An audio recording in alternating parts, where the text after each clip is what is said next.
تطوير أفكار الطلبة ومنحهم فرصة للإبداع في مجال علوم التكنولوجيا محور ناقشته جامعة التنمية البشرية في السليمانية في مهرجانها السنوي الثاني لعلوم الكمبيوتر وتكنولوجيا المعلومات.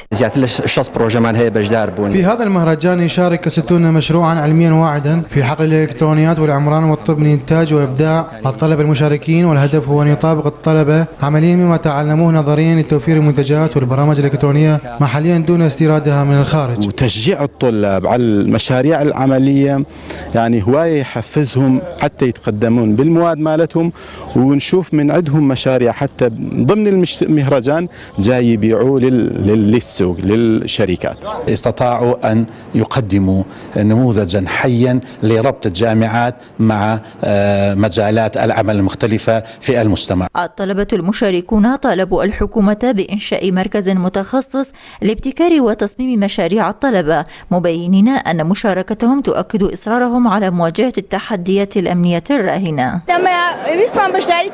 نطالب بإنشاء مركز كبير مخصص لابتكار وتصميم المشاريع التقنية الصغيرة لطلبة الجامعات عبر توفير الأدوات اللازمة.